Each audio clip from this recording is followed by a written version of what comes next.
শ্রী রামকৃষ্ণের জন্ম ও রামনবমী উপলক্ষে আজকে আমরা বাল্মীকি রামায়ণ থেকে শ্রী রামচন্দ্রের জন্মকথা শ্রবণ করব।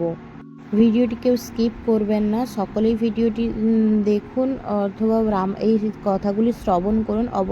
অবশ্যই ভিডিওটি ভালো লাগবে। এই সকলে চ্যানেলটি সাবস্ক্রাইব করে পাশে থাকবেন, বেল আইকনটা প্রেস করে দেবেন।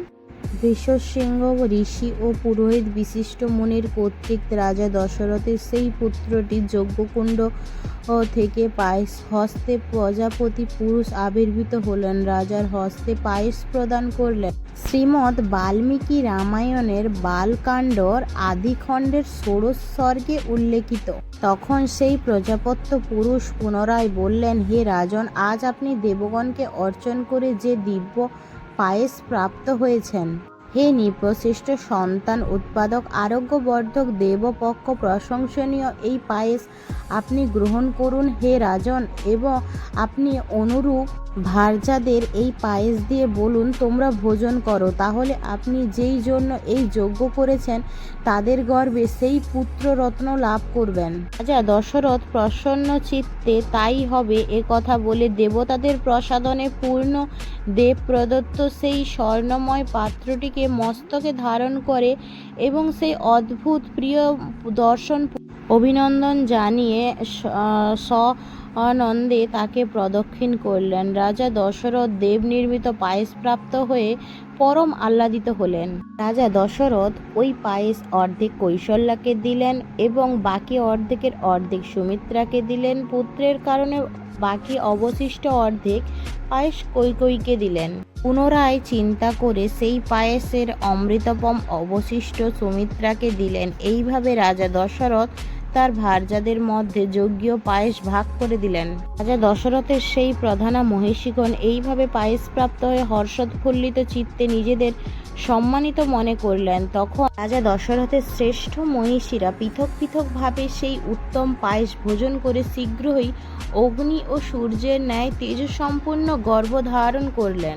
বাল্মীকি রামায়ণের বালকাণ্ড বা আদিকাণ্ডের অষ্টাদশ শতক থেকে আমরা শ্রবণ করছি। অনন্তর যজ্ঞ সমাপ্তির পর 6টি ঋতু চলে গেল। অতঃপর দ্বাদশ মাসে চৈত্র মাসে নবমী তিথিতে পুনর্বসু নক্ষত্রে রবি এই গ্রহগুলি যখন স্ব উচ্চ স্থানে অবস্থিত হলে এবং বৃহস্পতি চন্দ্রের সঙ্গে উদিত হলে কর্কট লগ্নে দেবী কৌশল্যা স্বর্গীয় লক্ষণযুক্ত সর্বজগৎ পালিত জগৎপতি শ্রী রামচন্দ্রের জন্ম দিলেন। ভগবান বিষ্ণুর চতুরাংশ সর্বপ্রকার গুণসমন্বিত সত্যনিষ্ঠ ও পরাক্রমী ভরত কৈকেয়ীর গর্ভে জন্মালেন। অনন্তর দেবী সুমিত্রা ভগবান বিষ্ণুর অর্ধাংশযুক্ত সর্বপ্রকার বিদ্যা ও কুশল সমন্বয় বীর পুত্রদ্বয় লক্ষণ এবং শত্রুঘ্নের জন্ম দিলেন। পৌষ্যা নক্ষত্রযুক্ত মীন লগ্নে উদার বুদ্ধি ভরত এবং অশ্লেষা নক্ষত্রযুক্ত কর্কট লগ্নে সূর্যোদয় কালে সুমিত্রা নন্দনদয় লক্ষণ ও শত্রুঘ্নের জন্মগ্রহণ। তাদের জন্মের সময় গন্ধর্বগণ মধুর গান করেছিলেন, অপ্সরাগণ নৃত্য করেছিলেন, দেব দুন্দুভি ভেজে উঠেছিল আর আকাশ জুড়ে হয়েছিল পুষ্পবৃষ্টি।